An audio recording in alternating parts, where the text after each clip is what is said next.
निम्रा, सब खैरियत तो है ना? कुछ पूछना है आपसे। हाँ हाँ, पूछो। मोहब्बत करते हैं आप मुझसे? ये बात बताई जाती है क्या?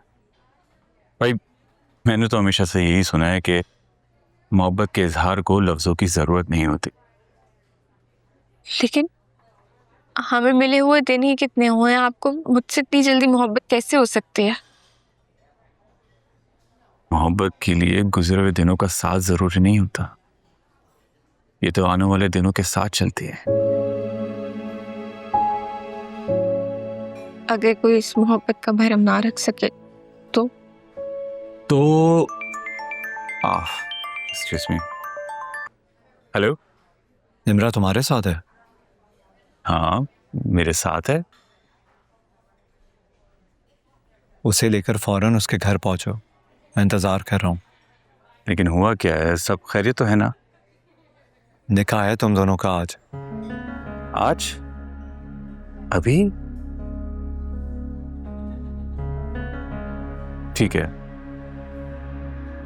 घर चलें। लेकिन मुझे बात करनी है आपसे। लेकिन अब इसकी कोई जरूरत नहीं है, घर पे सब इंतजार कर रहे हैं। मुझे जरूरी बात करनी है, मैं इसीलिए आई। मैंने कहा ना, इसकी कोई जरूरत नहीं है, घर चलो। लेकिन मुझे घर नहीं जाना, मुझे मानी से मिलने जाना। आप अभी इसी वक्त मेरे साथ घर चल रही हैं बस।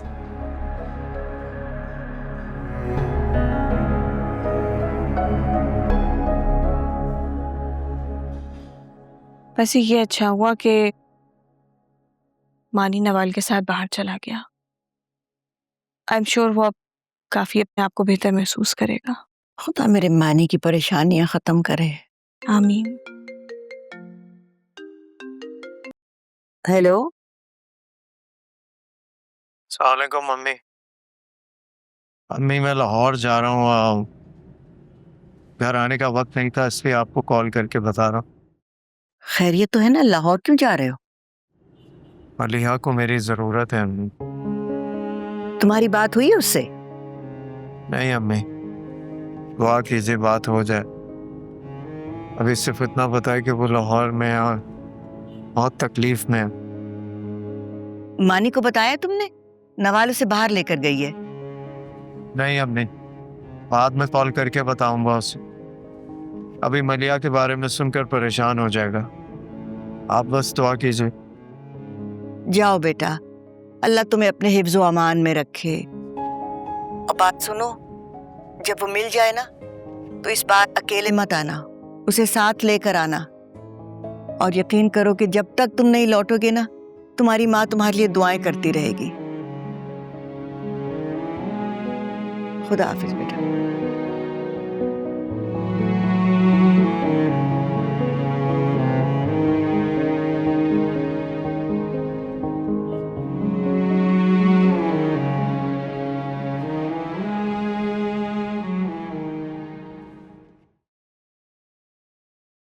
किसकी कॉल थी पप्पू? बेहजाद की, वो लाहौर जा रहा है। मलिहा को लेने के लिए? आप मुझे ऐसे क्या देख रही हैं? देख रही हूँ कि कितना यकीन है तुम्हें कि वो मलिहा को लेने जा रहा है। दुआ करना कि अब की बार लेकर ही लौटे।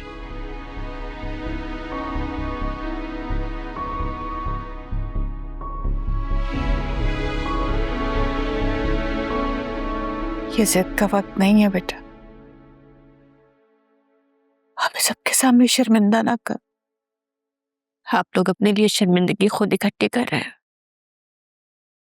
क्या लगता है मुझे घर में कैद कर लेंगे तो मुझे मजबूर कर लेंगे? मैं निकाह के वक्त इनकार कर दूंगी तो क्या इज्जत रह जाएगी आप सबकी?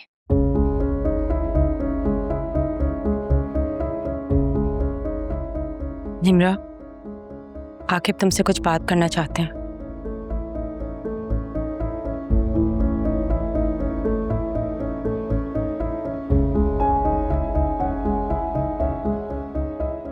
निम्रा, मैंने तुम्हें हमेशा बहन समझा है, और मोहित मेरे लिए सगे भाइयों जैसे है। तुम मोहित को रिजेक्ट करो तो ये बात मैं तो क्या, मेरे घर में कोई भी बर्दाश्त नहीं करेगा। तहमीना खाला को दोबारा से तुम्हारा रिश्ता मांगने का मशवरा हमने दिया था और अब तुम ही हमें सबसे ज्यादा शर्मिंदा कर रही हो। तुम ये सोचो कि तुम्हारे इनकार से मैं अपने घर में क्या मुंह दिखाऊंगा। मोहित के साथ मेरी खुशी नहीं है आकिब भाई, और मोहित को अंदाजा है इस बात का। लेकिन तुम्हें अंदाजा नहीं कि तुम्हारे इनकार से इस घर पे क्या मुश्किल टूटने वाली है। अगर तुम मोहित के लिए इनकार करती हो तो सानिया भी हमेशा इसी घर में रहेगी। अगर तुम्हें अपनी मोहब्बत बचानी है तो मुझे भी अपनी इज्जत बचानी है। आकिब, आकिब,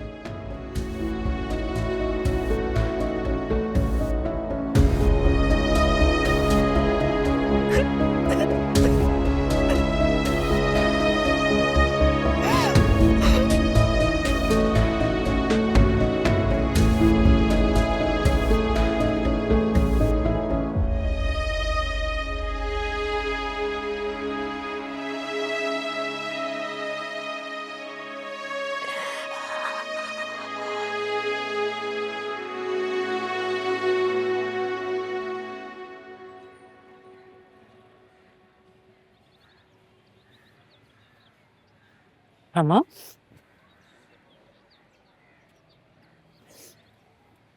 मामा ऐसा कुछ भी नहीं हुआ है जैसा आप समझ रही हैं। अभी तो आकिब ने धमकी दी है कि तुम्हें नहीं लेके जाएगा। दुआ करें कि इस धमकी का असर हो जाए निम्रा। तो तुम्हारा मतलब है कि मामा, आकिब ने सिर्फ धमकी दी है, भला वो निम्रा की वजह से मुझे क्यों छोड़ेंगे? आकिब को इतनी बड़ी बात नहीं कहनी चाहिए थी। उनको अपनी इज्जत भी तो बचानी थी ना अपनी फैमिली में मामा। और वैसे भी उन्होंने मुझसे पूछ के निम्रा को ये सब कहा है। यूं भी ये मशवरा उन्हें बाबा ने ही दिया है। तुम्हें कहा था ना कि निम्रा को अकेला मत छोड़ना। आकिब को ये पट्टी आपने पढ़ाई थी कि वो सानिया को तलाक की धमकी दे। अब देखना, निम्रा कोई गड़बड़ नहीं करेगी। याद है सानिया ने क्या कहा था कि निम्रा पहली बार भी सानिया की धमकी की वजह से ही मानी थी। याद है, अच्छी तरह याद है। सानिया ने वो धमकी जज्बात में आके दी थी, लेकिन आकिब को इतनी बड़ी बात नहीं कहनी चाहिए थी। ऐसी कोई बड़ी बात नहीं है कि तुम इतना परेशान हो रही हो। वाकई इतनी बड़ी बात तो नहीं है। ऐसी एक धमकी सालों पहले आपने मलिया को दी थी, जिसका खमियाजा आज तक वो भुगतती रही। इन बातों को दोहराने का कोई मतलब? हाशिर साहब, हम औरतें महज खेल तमाशा है आपके लिए, या कोई औजार है जिसे आपने कोई भी अपना मामला सेट करने के लिए इस्तेमाल कर लिया, धमकी दी और सब कुछ मनवा लिया। औरत का दिल कांप जाता है तलाक के नाम पे, और आपने इसे महज खेल समझ रखा। मुझे बाहर बहुत इंतजामात देखने हैं, इन तकरीरों का वक्त नहीं है मेरे पास।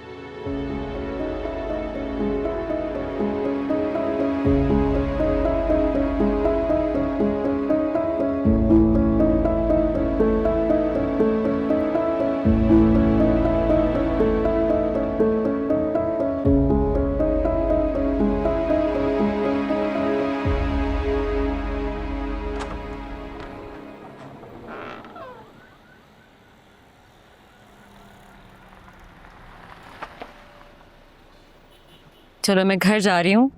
अब मुझे ये शिकायत ना आए कि तुम फिर बीमारों की तरह लेट गए हो। क्या मतलब? अगर मैं लेटा तो तुम फिर नाज़िल हो जाओगी? स्टूपिड आदमी। चलो।